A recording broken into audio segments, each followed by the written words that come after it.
Hola amigos, me encanta veros por aquí otra vez. En el vídeo de hoy vamos a ver lo que en biodescodificación significa somatizar. Y también vamos a ver las distintas maneras que tienen los conflictos de tomar tierra.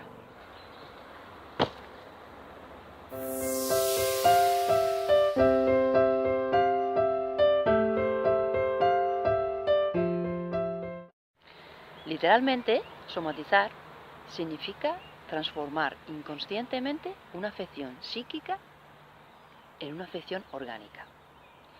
Es decir, partimos de un estrés psíquico que no se puede ver, que no se puede tocar, ¿vale? Intangible, y acabamos teniendo una afección orgánica que podemos medir y que se manifiesta en la materia. Por eso digo que toma tierra. ¿Y cómo? ¿Cómo algo intangible se puede manifestar en la materia? Ese disgusto, ese estrés psíquico, ese bioshock, pues lo hace de una manera, con una exactitud realmente abrumadora. Aquí tenemos una manzana colgada de un árbol. Este árbol es nuestro árbol genealógico. Sois tus ancestros y tú, mis ancestros y yo, ¿vale?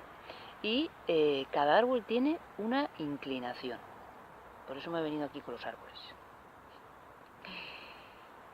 Cada familia ha pasado por diferentes situaciones que la han llevado a tener determinadas creencias y formas de ver la vida, de interpretar la vida.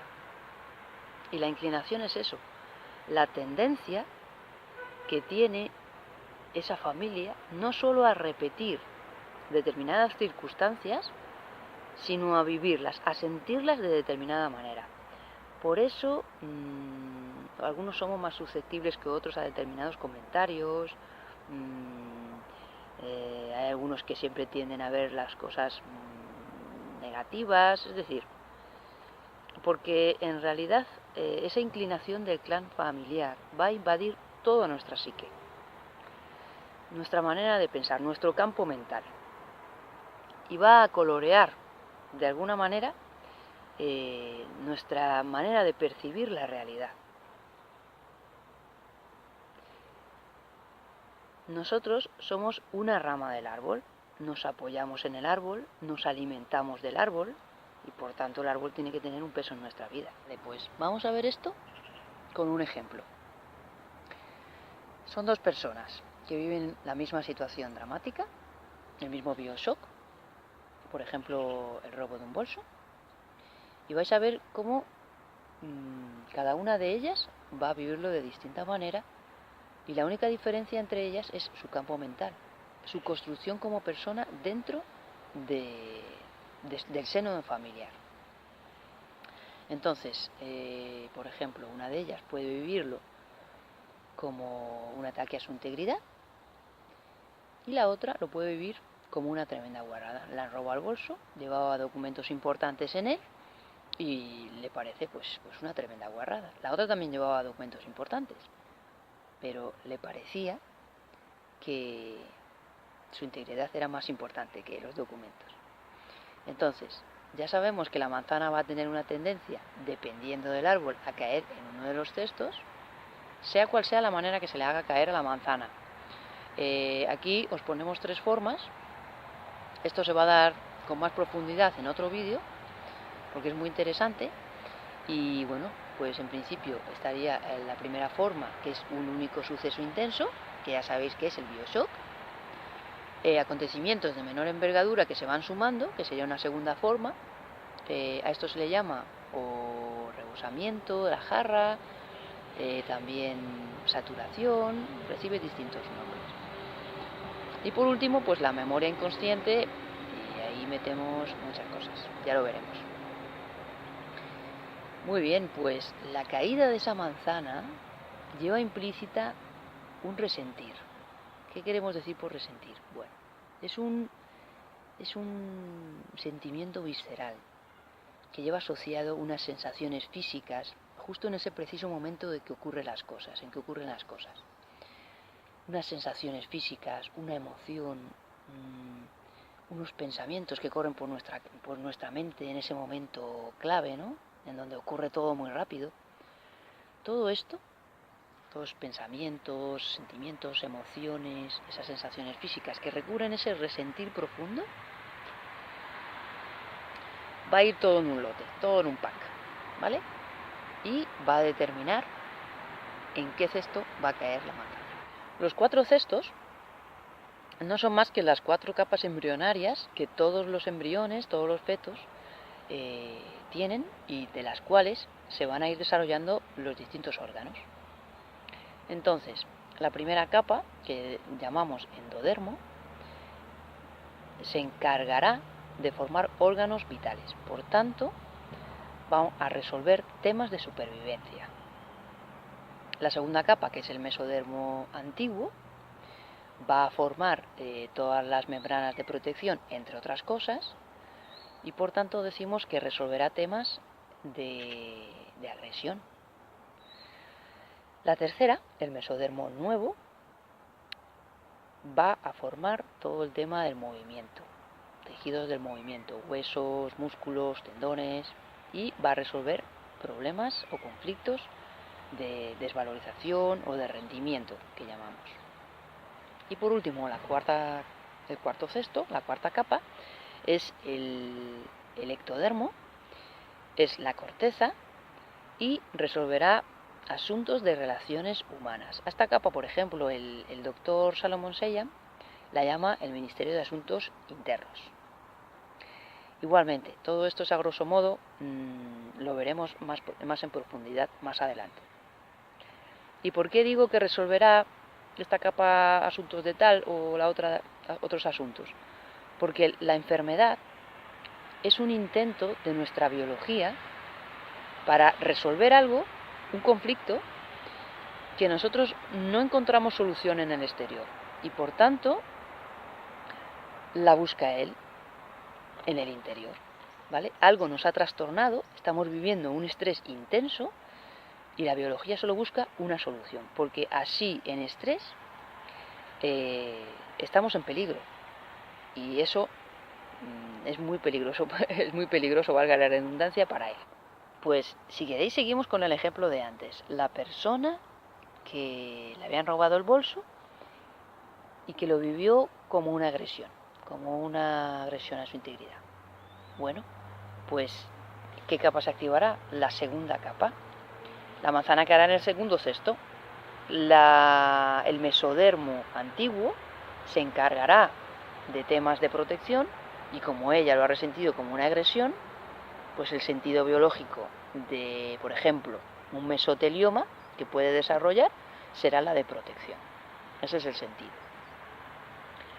Y la otra, en cambio, que lo vivió como una guarrada, activará la primera capa, que es el endodermo, y en concreto los tejidos que necesita para eliminar esa guarrada. Y por ejemplo hará un colon irritable, ¿vale? Que es el que va a eliminar las guarradas, el colon. Bueno, pues como veis, todo tiene un sentido biológico, y la exactitud de la que hablábamos antes es así, abrumadora. Entonces, ya veis que tenemos el conflicto en el cuerpo, en el cerebro, y el conflicto ha impactado en una capa o en otra, dependiendo de cómo ha resentido la persona. Y el siguiente paso que vamos a ver es lo que ocurre en el órgano. Esto puede parecer que primero ocurre en la psique, luego ocurre en el cerebro y luego ocurre en el órgano. Pero esto no es así, esto es simultáneamente. La primera ley del Dr. Hammer dice que ocurre una vez vivido el bioshock, que él lo denomina DHS en honor a su hijo, Dirk Hammer. El bioshock él lo denomina síndrome de Dirk Hammer.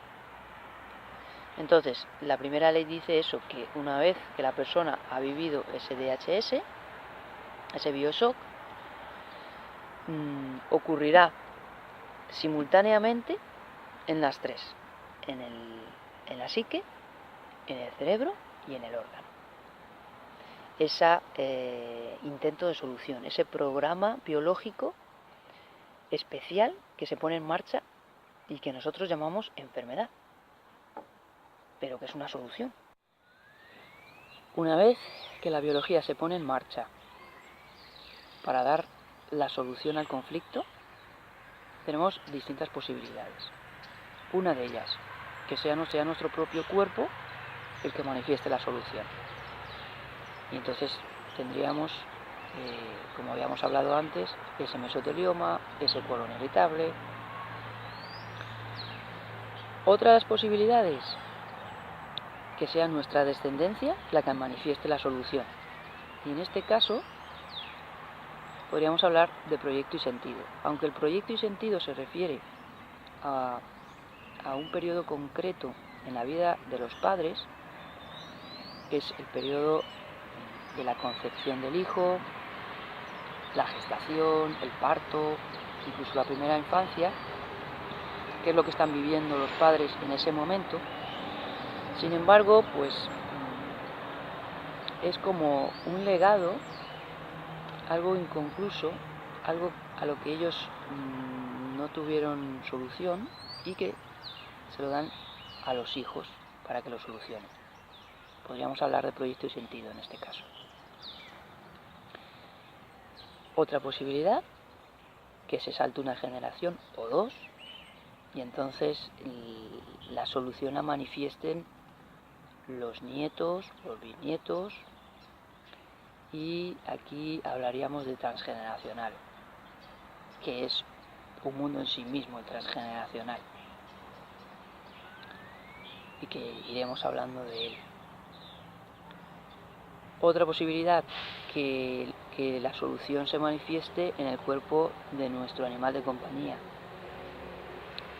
Esto es una posibilidad que estoy estudiando en el proyecto Linda y que os comento porque he visto muchos casos y creo que es algo muy real.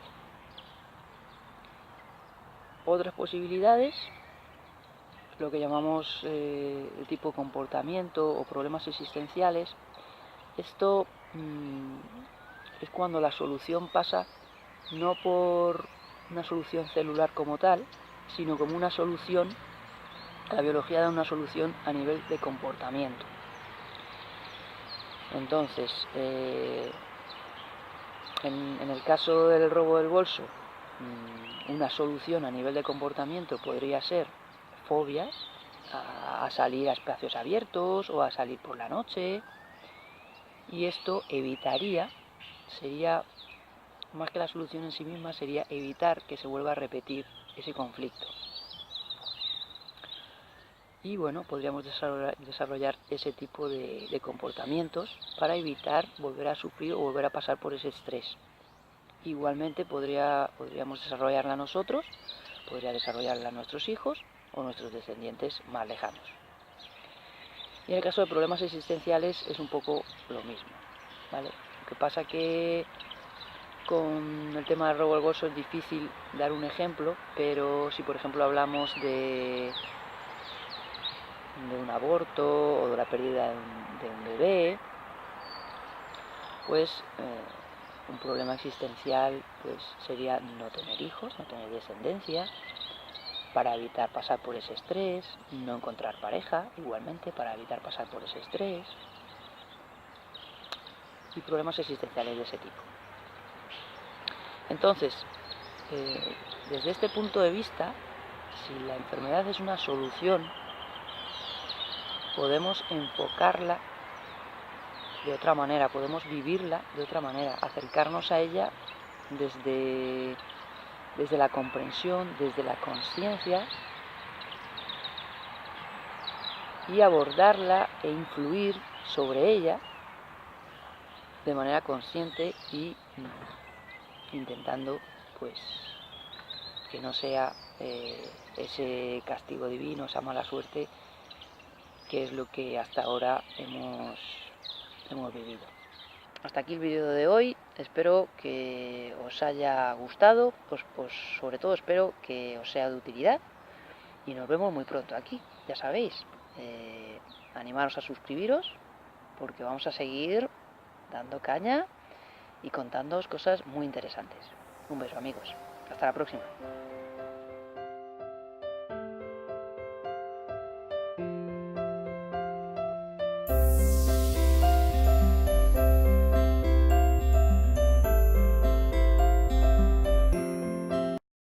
No olvidéis suscribiros, que si no os vais a quedar sin saber de qué va la cosa.